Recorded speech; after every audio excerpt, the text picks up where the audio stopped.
الحمدللہ والصلاۃ والسلام علی رسول اللہ، اما بعد۔ محترم بھائیوں، انشاءاللہ بہت جلد ہم ارکان ایمان کے اس سلسلے میں چوتھا رکن جو پڑھ رہے ہیں رسولوں پر ایمان، اس کو بھی ختم کریں گے، اور اس سال رمضان کا جو ہمارا سلیبس نصاب رمضان میں ارکان ایمان مقرر پایا، اس کا تقریباً سمجھیے کہ آدھا حصہ ہم نے پڑھا۔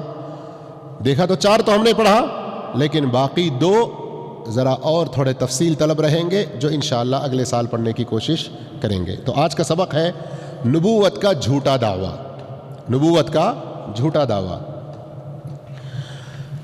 شروع اسلام سے لے کر موجودہ زمانے تک میں کئی لوگوں نے نبوت کے جھوٹے دعوے کیے، اور جھوٹی نبوت کی کئی تحریکیں اٹھیں،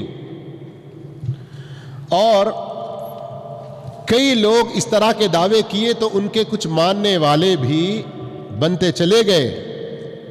تو اس کے جو اہم اسباب تھے، ان اہم اسباب میں جہالت، قبائلی عصبیت، قومی عصبیت، یا یہودی و نصرانی حسد۔ اب ان میں سے جو ایک لفظ میں نے کہا نا، جہالت، قبائلی عصبیت، قومی عصبیت، یہودی اور نصرانی حسد، ہر ایک کی وضاحت اگر ہم کرتے جائیں تو بات بہت لمبی ہوگی۔ اگر وقت ساتھ دیا تو انشاءاللہ کچھ بتائیں گے، لیکن آئیے، شروع اسلام میں جو لوگ نبوت کا جھوٹا دعویٰ کیے، ان میں مشہور ترین اسود عنسی، طلیحہ بن خویلد، مسیلمہ کذاب اور سجاح التغلبیہ۔ اور خلافت اموی اور خلافت عباسی میں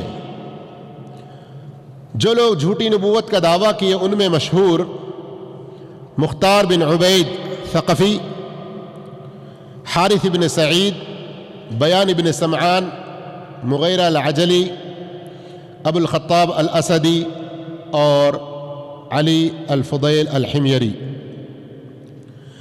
موجودہ زمانے میں بھی ہمارے قریب کے کئی لوگوں نے نبوت کا دعویٰ کیا۔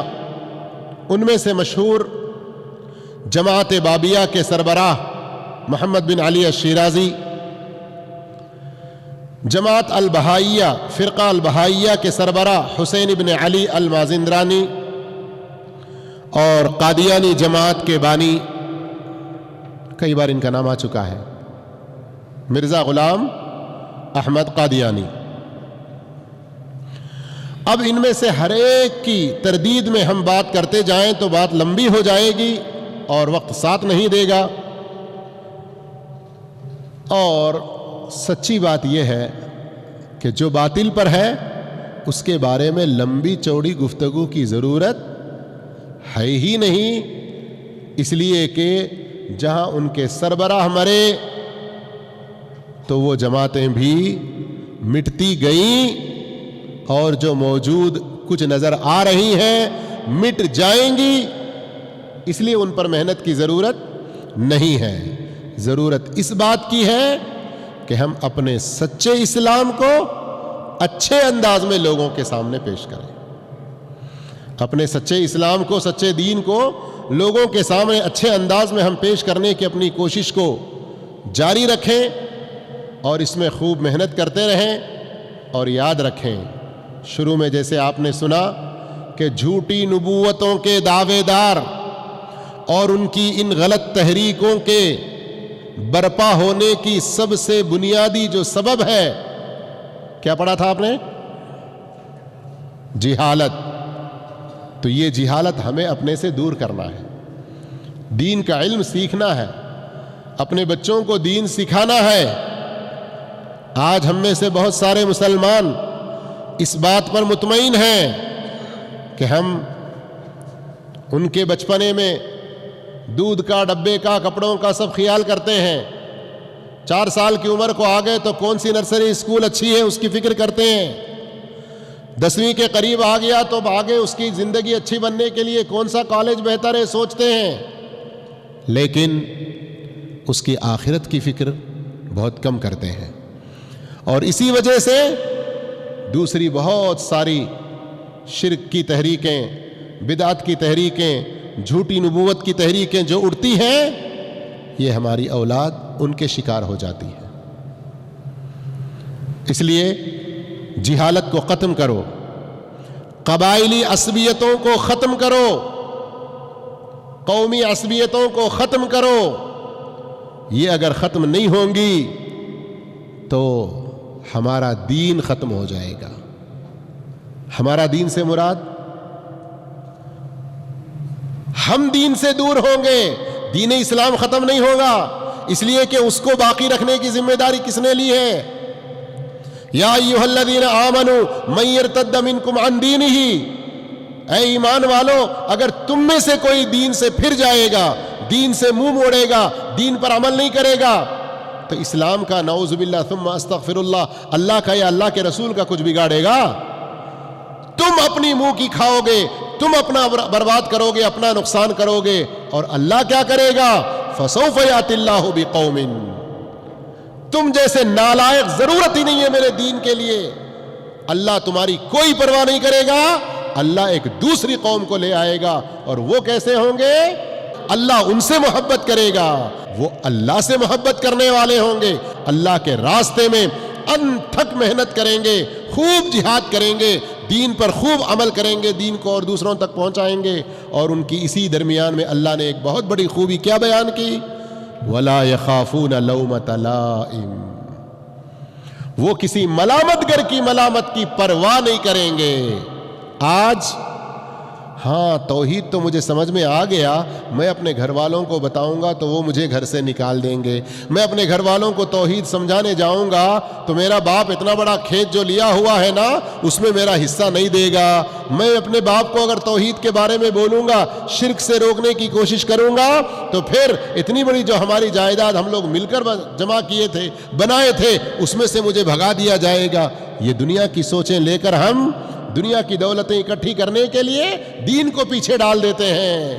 تو پھر کیا ہوتا ہے؟ دین بھی رخصت ہوتا ہے اور یہ دنیا کی کوئی مال و دولت بھی ہمارے ساتھ آتی نہیں ہے. اس لیے قبیلے کی عصبیتیں، اللہ اکبر، استغفر اللہ، اللہ تعالیٰ مجھے بھی معاف فرمائے، آپ سب کو معاف فرمائے، اور سارے اپنے مسلمانوں کو ایک دوسرے کو معاف کر کے اللہ کی معافی کا صحیح حقدار بننے کی توفیق عطا فرمائے. نام نہیں لوں گا لیکن عبرت کے لیے میں کبھی کبھی کسی کا ذکر کرتا ہوں. ایک آدمی یہاں پر تھا، نمازوں میں سستی کوتاہی کرتا تھا، دین کی مجلسوں میں حاضری میں بڑی سستی برتتا تھا، اور اس کی کمپنی کے اور اس کے ساتھ کام کرنے والے کئی لوگ درسوں میں آتے تھے، کہتے تھے ارے تو بڑی ہانکتا ہے نارے، مجھے معلوم ہے وہ قرآن، مجھے معلوم ہے یہ حدیث، تو پھر کیوں نماز نہیں پڑھ رہا ہے، کیوں دین کے درس میں نہیں آ رہا ہے؟ تو کیا کہتا تھا؟ میرے خاندان میں 17 حافظ ہیں، میرے خاندان میں 10 عالم ہیں. اس طرح کا فخر کرنا کچھ کام آتا ہے؟ اللہ کے رسول سے بڑھ کر اس دنیا میں، اس کائنات میں کوئی نیک ہستی، کوئی بزرگ ہستی، کوئی ولی، کوئی اچھا انسان تھا یا ہے، رہے گا؟ ابو لہب ابو طالب کو کچھ فائدہ ہوا؟